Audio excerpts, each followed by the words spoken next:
गिरावट की वजह यह भी है कि कहीं न कहीं दबी जुबान में ये चर्चा भी होती है कि जो कर्ज का जो भारी बोझ है, वो कहीं न कहीं अडानी के गले की फांस बनती जा रही है। इस पर बड़े ब्रोकरेज हाउसेस का क्या व्यू है, ये समझेंगे और लेकर आएंगे बिग बोल्ड ब्रोकरेजेस।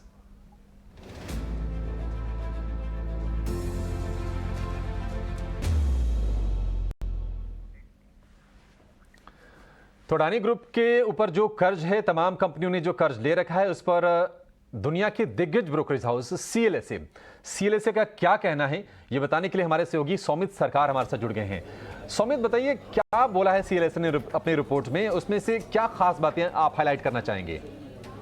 तो सीएलएसए जो रिपोर्ट निकाला है अडानी पूरे ग्रुप जो कंपनीज है, टॉप 5 कंपनीज, उसके डेट नंबर पे वो ये कह रहे हैं कि इंडियन बैंकिंग सेक्टर का जो एक्सपोजर है अडानी ग्रुप डेट पे, वो 40% ही है पूरे ग्रुप के डेट के अमाउंट के सामने। और उसके सामने अगर वो प्राइवेट बैंक्स का देखेंगे तो उनका एक्सपोजर सिर्फ 10% है, जबकि पीएसयू बैंक का जो एक्सपोजर है वो थोड़ा हायर साइड पे है, अराउंड 30% के आसपास। बट वो ये भी हाईलाइट कर रहे हैं कि अगले लास्ट 3 साल में अगर हम देखें तो जो डेट का नंबर है वो एक्चुअली बड़ा नहीं है। अब वो ये कह रहे हैं कि अडानी ग्रुप का जो टोटल डेट है पिछले 4 साल में करीब 1.15 लाख से लेकर 2.1 लाख करोड़ तक बढ़ चुका है। बट ये जो भी इंक्रीमेंटल डेट अडानी ग्रुप के बुक्स में आया है, उसका हाफ 50% ऑफ द जो डेट है वो सिर्फ फॉरेन बॉन्ड्स उन्होंने इशू किए हैं और उसके थ्रू उन्होंने ये डेट रेज किया है। तो बैंकिंग सेक्टर का जो एक्सपोजर है वो काफ़ी कम है, सिर्फ 40% of the total group debt का एक्सपोजर है और उसमें 10% प्राइवेट बैंक की तरफ है और 30% पीएसयू बैंक की तरफ है। और वो उस पर और भी एनालाइज करके ये कह रहे हैं कि ये जो टोटल अमाउंट है वो अगर आप देखेंगे प्राइवेट बैंक्स का,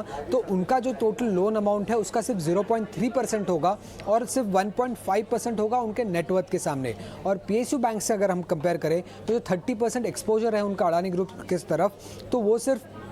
0.7% होगा ऑफ द टोटल लोन्स जो है पीएसयू बैंक्स के FY24 के लिए, और सिर्फ 1.6% होगा FY24 के नेटवर्थ के सामने। अब वो ये आगे जाके ये भी कह रहे हैं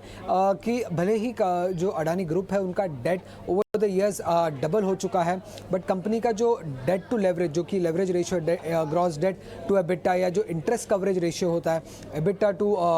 टू इंटरेस्ट अमाउंट, ये दोनों ही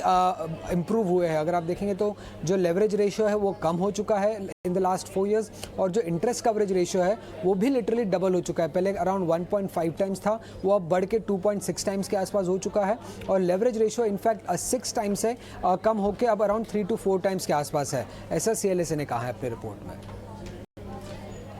ठीक है, बहुत बहुत शुक्रिया सौमित आपका ये सारी जानकारी देने के लिए। तो अडानी ग्रुप ऑफ शेयर्स में प्रेशर जरूर देखने को मिल रहा है, पर कर्जे को लेकर सीएलएसए का क्या कहना है वो आपको सौमित ने जरूर बताया। पर चलिए अब आगे बढ़ते हैं और कुछ स्टॉक्स पे चर्चा शुरू